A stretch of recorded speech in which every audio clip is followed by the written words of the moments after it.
Hello नमस्कार MR7 classes में आपका एक बार फिर स्वागत है। आज का जो हमारा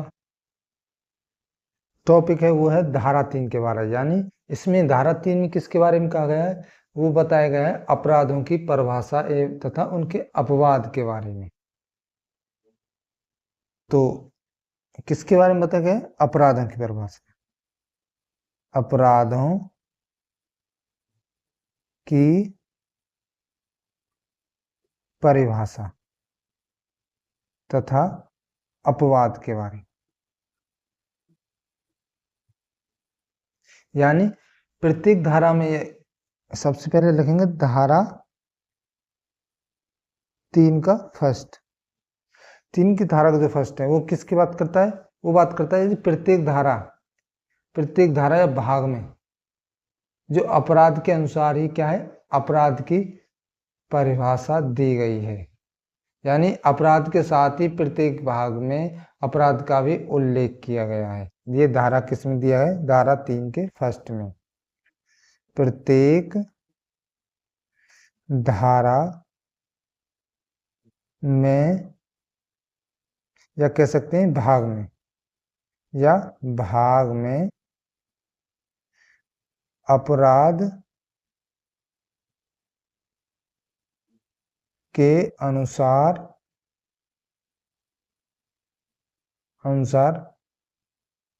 अपराध की परिभाषा है।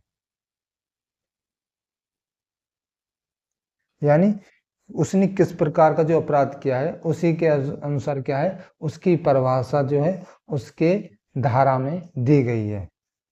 इसका दूसरा है, दूसरी बात करें, यदि अपराध के साथ भी क्या है उसके जो अपवाद भी है। यानी इसका क्या है, अगर वो ऐसा काम करता है तो इसके क्या है, इसे अपराध नहीं माना जाएगा। वो भी जो अपवाद है वो भी क्या है, उसी के साथ ही प्रत्येक भाग में उल्लेखित किया गया है। अपराध के साथ ही प्रत्येक भाग में अपवाद का उल्लेख भी है।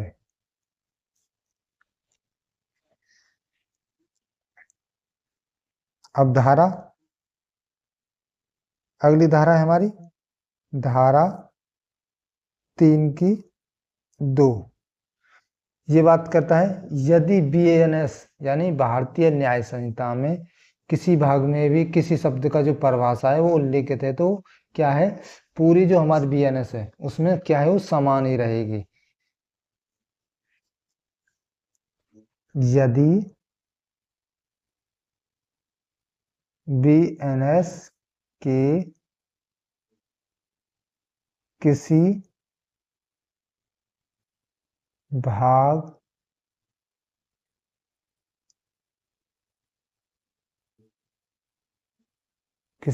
में किसी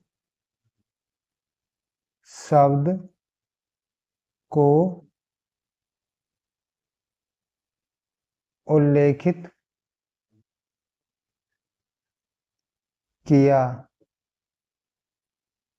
तो वह संपूर्ण संहिता यानी कह सकते हैं BANS में वही रहेगा। यानी किसी के लिए अलग चेंज नहीं की जा सकती। अगर वो एक बार किसी शब्द को डिफाइन कर दिया गया है तो उस शब्द की जो परिभाषा है अगर वो पहले भाग में उल्लेखित कर दिए तो संपूर्ण भाग में समान ही रहेगी। अगली है धारा 3 के बारे में। ये बात करता है संपत्ति पर कब्जे की परिभाषा के बारे में।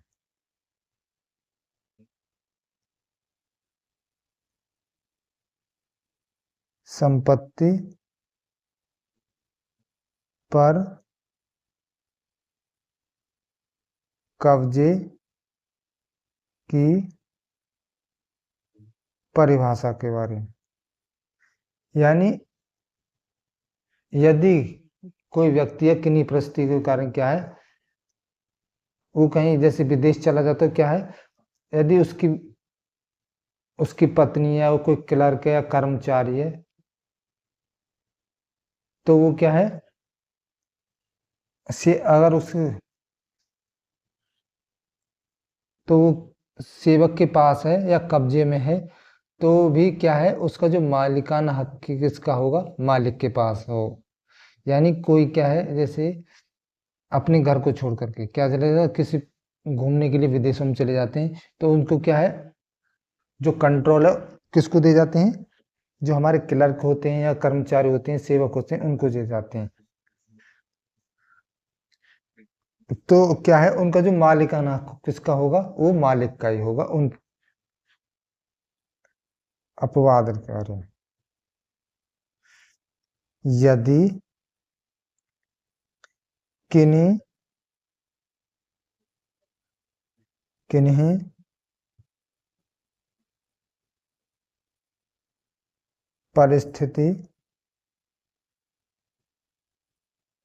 परिस्थितियों में व्यक्ति की संपत्ति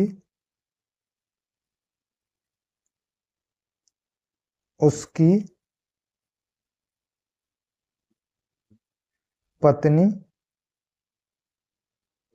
क्लर्क कह सकते हैं, क्लर्क या कर्मचारी, नौकर या सेवक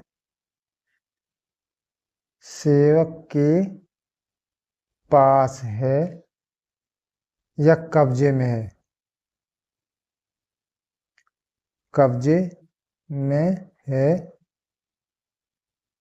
तब भी क्या होगा, उसका जो मालिकाना हक है वो किसका होगा, मालिक का ही होगा। मालिकाना हक मालिक का होगा।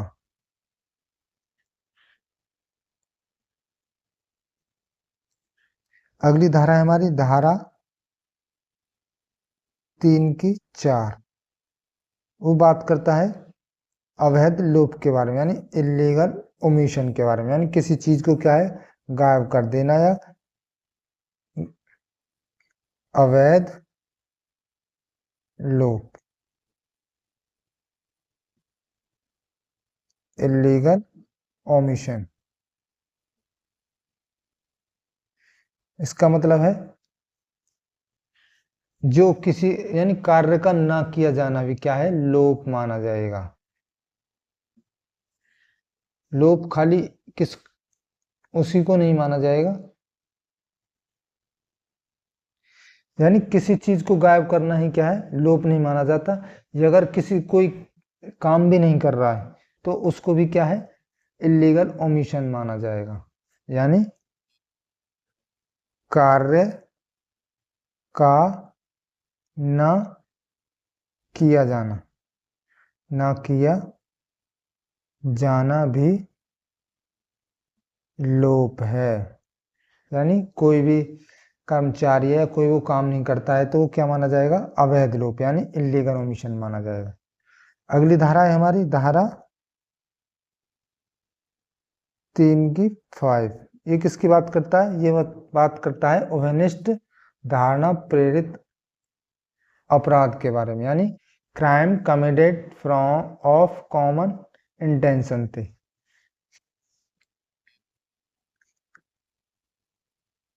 ओवेनिस्ट धारणा प्रेरित अपराध, crime committed of common intention,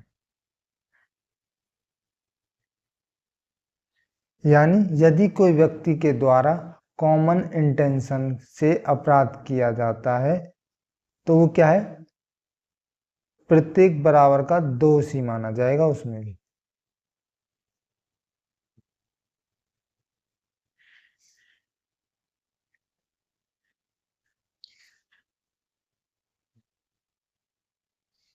यदि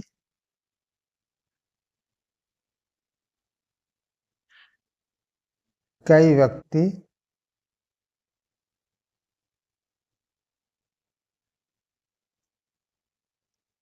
क्या है, कई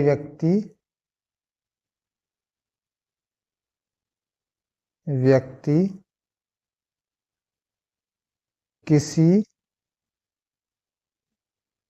अपराध को करने में समान उद्देश्य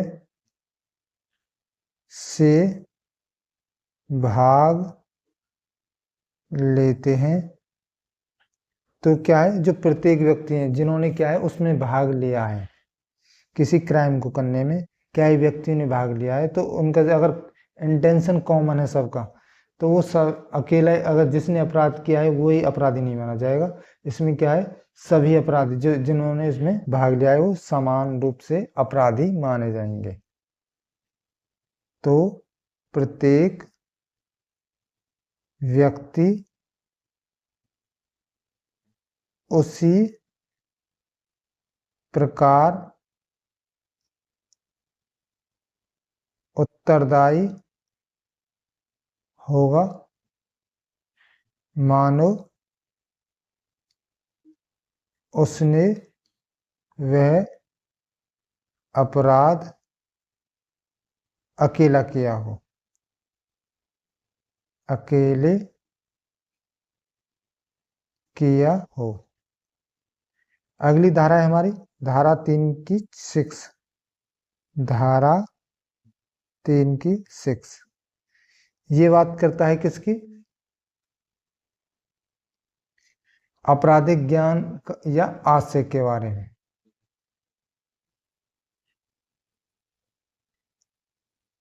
आपराधिक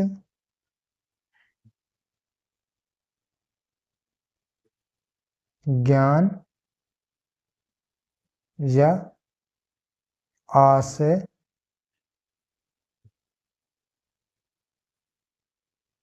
से किया गया अपराध,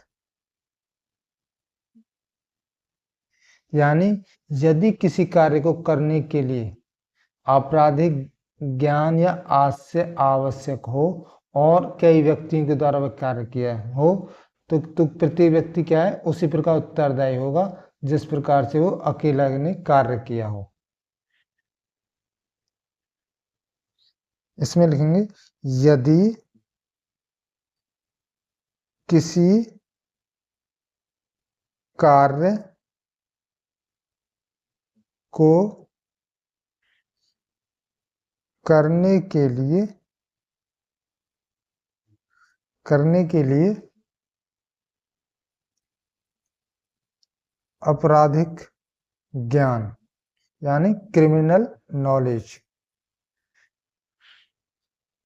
या आशय यानी इंटेंशन आवश्यक हो और कई व्यक्तियों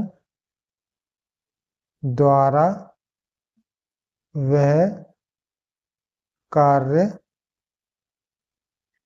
किया गया हो, तो प्रत्येक व्यक्ति उसी प्रकार उत्तरदायी होगा मानो उसने वह कार्य अकेले किया हो। अगली धारा है धारा 3 की 7। ये किसकी बात करता है? ये बात करता है कार्य और लोभ से उत्पन्न अपराध के बारे में। कार्य और लोभ से उत्पन्न अपराध के बारे में, यानी crime by act and omission के बारे में। इसमें क्या है, यदि किसी अपराध के लिए क्या हो, किसी परिणाम को कारित करना या उसे कारित करने का प्रयास करना आवश्यक है, तो वह समझा जाएगा कि वह परिणाम आंशिक रूप से कार्य और आंशिक रूप से लोभ द्वारा उत्पन्न हुआ है। तो और वो क्या बन जाएगा, अपराध रहेगा वो।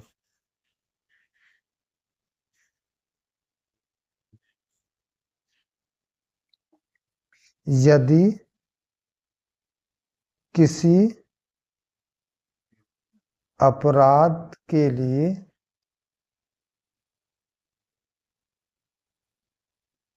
परिणाम को कारित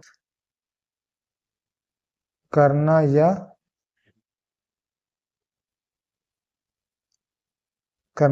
उसे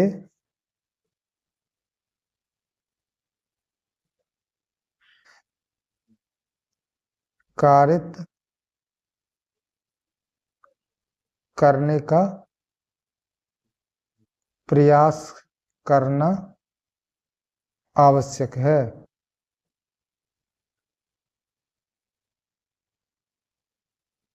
तो यह समझा जाएगा कि वह परिणाम आंशिक रूप से कार्य और आंशिक रूप से लोभ द्वारा उत्पन्न हुआ है, और वो क्या बन जाएगा, अपराध बन जाएगा। अपराध बना रहेगा। अगली धारा है धारा 3 की 8। ये बात करता है अपराधों के सहयोग के बारे में। अपराध में सहयोग, यानी जो अपराध में जो कोई भी सहयोग करेगा तो वो क्या है, सहयोगी भी क्या है, बराबर का दोषी होगा। इसमें सहयोगी भी बराबर का क्या होगा, दोषी होगा। अगर वो किस अपराध करने वाले की क्या करता है, सहायता करता है, तो क्या है, वो ही बराबर का दोषी होगा। तो ये थी हमारी धारा 3 के बारे में। तो अगले अध्याय जो नेक्स्ट लेक्चर होगा हमारा अध्याय 2 दंड के संबंध के बारे में। तो मिलते हैं नेक्स्ट वीडियो में, तब तक के लिए देखते रहिए MR7 क्लासेस।